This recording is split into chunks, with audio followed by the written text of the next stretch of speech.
Hello everybody, this is the Wikstrand. So the movie of today is of course Ready or Not, which ties into the whole hide and seek thing. The question is, why wasn't this movie called Hide and Seek? Maybe it made the movie feel a little bit less threatening. Maybe it sounded more like a horror movie than it actually did, because this movie is technically not a horror movie. I don't really know which genre that this movie falls into. It's kind of an action movie, a thriller, a horror, and a comedy, and like a square with this movie kind of stuck in the middle. Sometimes it leaned a little bit too much on one side, and sometimes it's leaned a little bit too much on one side, but I think it pulled off a thing I didn't think a movie could do. Blend these opposite genres together and actually made it work. Ready or Not was far better than I had any idea that this movie could be. This movie did almost everything right from the start and never really strayed away from what made it great.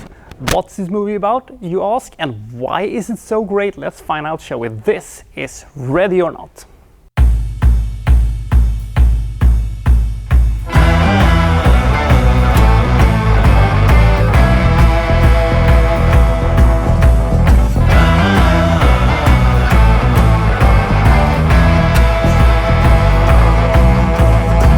So Grace is going to be married into the Ladonis family. The Ladonis are a powerful, very wealthy family that has built their empires on games. They started off with card games, and they elevated them into board games and stuff like that. And they're a bit eccentric and they are a bit weird, and they have begrudgingly accepted her as a new member of the family. And Daniel, who she's going to marry, is a little bit sorry about my family. They are a bit kooky-wooky and stuff like that. And one of the rituals that they're gonna have to do on the eve of their wedding is to play a game. And these things are drawn randomly. She draws hide and seek. So she goes away and expecting that this is going to be some silly thing, that she's gonna be found in a matter of time, and then she can go on boinking her husband and stuff like that. Unfortunately for her, she drew the exactly wrong card, but for us she drew the exactly right card, because Ready or Not is the one thing that means that they are going to have to kill her. It's not just hide and seek, hey, we found you. This is hide and seek, with the rules being that if you're found, you're dead. So now this kooky-wooky insane family is chasing her through the house and is trying to find her. Now the reason they're doing that is that they believe that there is some kind of a spirit that will come and kill the entire family unless they are successful in finding her and killing her. Now this thing with hide and seek happens very rarely, and Daniel is sort of on a collision course with his family because he doesn't want them to kill her. He doesn't believe in the vengeful spirit that is gonna come and kill them if they don't kill his bride. So which was super orcs and stuff. What they didn't count on is that she's very resourceful and she's ready to fight back.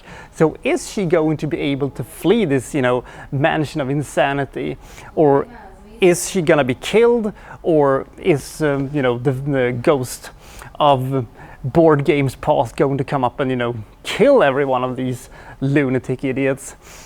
We shall see.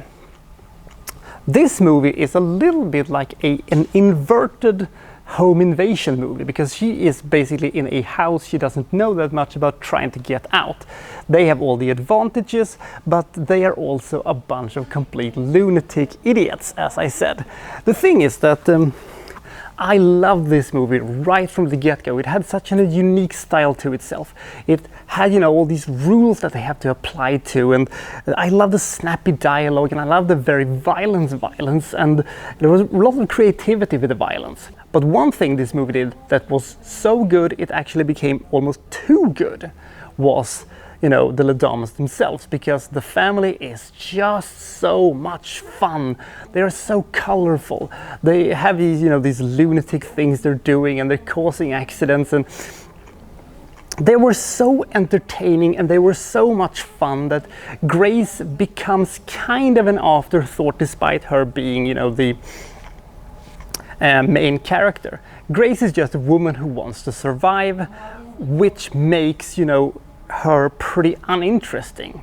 She's relatable in the sense that we also want to survive this thing. The problem is that every sequences with the family and them, you know, infighting and arguing with each other are so much more interesting, fun and entertainment than, you know, her survival bits. Her bits of the movie is more in the horror thriller sort of thing, and their portion of the movie is kind of more action comedy orientated. That is why I thought that those sequences were so amazing.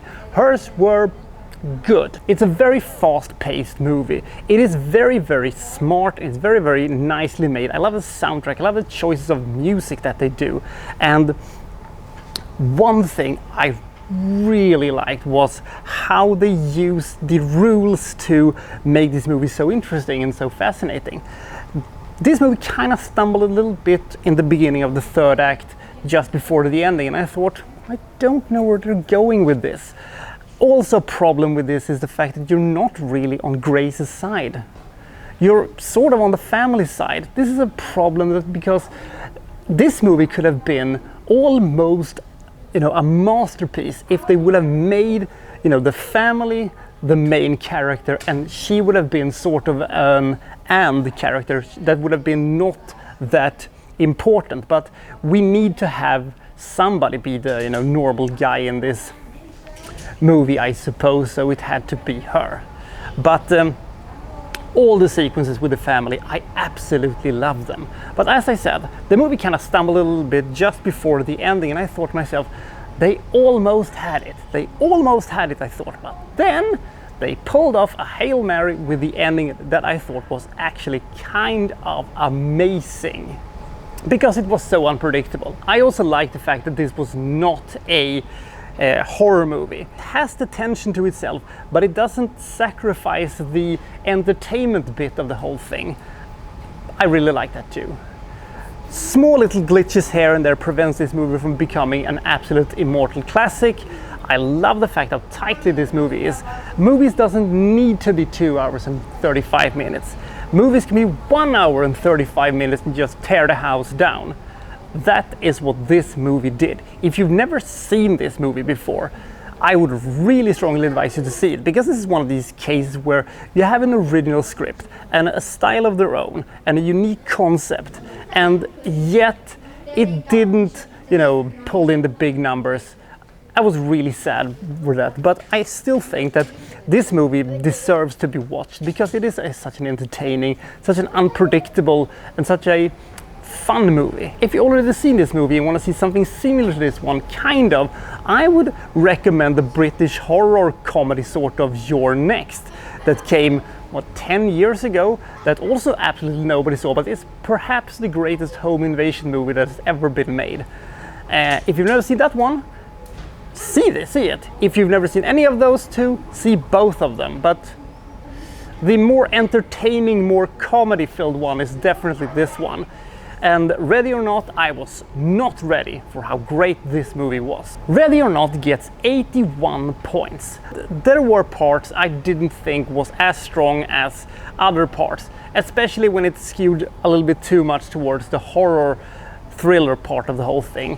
The comedy action and ludicrous violence and creative gore was just so much better, so it was a cocktail that worked, but I just wished it could have leaned a little bit more towards the action comedy bit and focused a little bit more on the family. But I know we need to have a normal main character for this type of a movie. I just wish this movie could have taken the risk of trying just to have us watch an eccentric, completely lunatic family do lunatic stuff. So I'll see you next time from Well So and So reviewing, well, such and such. Thank you for watching. Thank you very much.